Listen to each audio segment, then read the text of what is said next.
The latest wave of refugees coming to Australia are from Africa. I'm interested to know more about my new neighbours.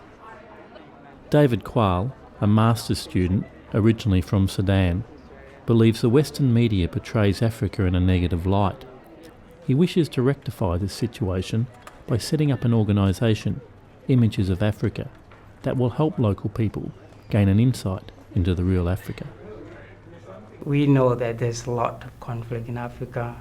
There are things like drought, there are things like diseases and other problems, but they actually happening in some sector of Africa in different countries.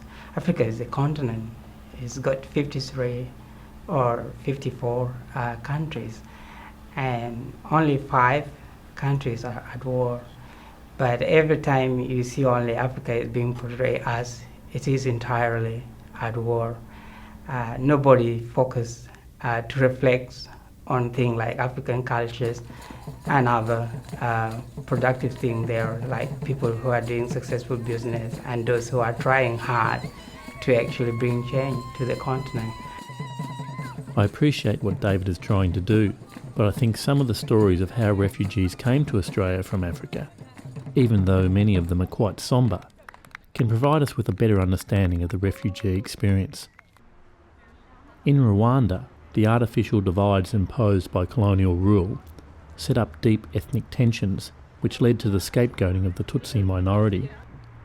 The shooting down of the president's plane in 1994 was a trigger that began the Tutsi genocide. I spoke with Irene about her experience during this time. After President died,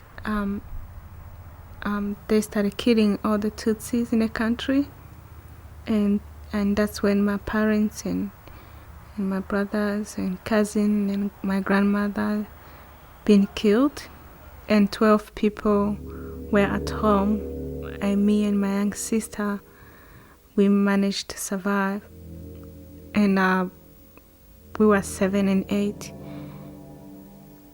We've been taken to be killed more than 4 times, but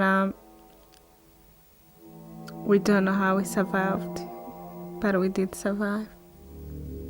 People have been killed by machetes, and if you have money, you have to buy a bullet, and so to die better.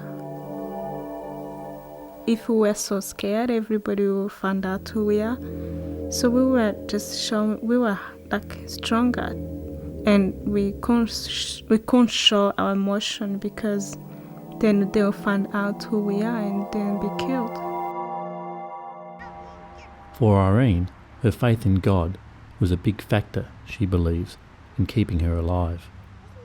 Well, when I was a little, we grew up in religion, and we always said that you've got a father and mother, but there is someone who loves you more than anything. That's God.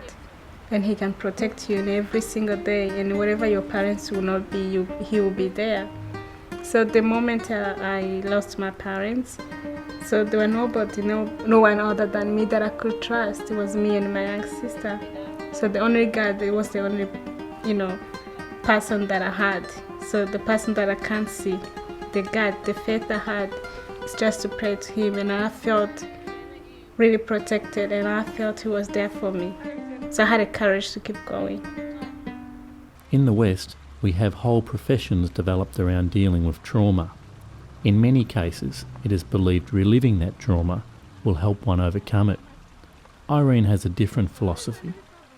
I just had to accept it and move on. I mean, it happened to me. There's nothing I can do to change it. And if I can sit down and cry all the time or be angry, my life will be over. But I just have to move on. I just know, it's not me only that happened. So it happened to everybody else in the country. And it's not because of what I did or what my parents did. So you have to have a positive mind, knowing you're not a wrong person, you're a good person. It's just what happened. And you can be a good person, you can be a good mother, you can be a good father. It doesn't have to be if you're a survivor of a war, you're a bad person, you are traumatized. It's not everybody. It's how you take it. Be happy. Like, I try to be happy, to be able to move on. I just thought there is a purpose why I'm still alive. There is a reason why I don't have any injuries from genocide. So if I think that I can't be sad, I can't have anger in my heart. I have to, to be positive, because what I've passed through, it's more than anything else. Whatever I do it with more my heart, because I had a second chance to live. So I use it as good as I can. Yeah.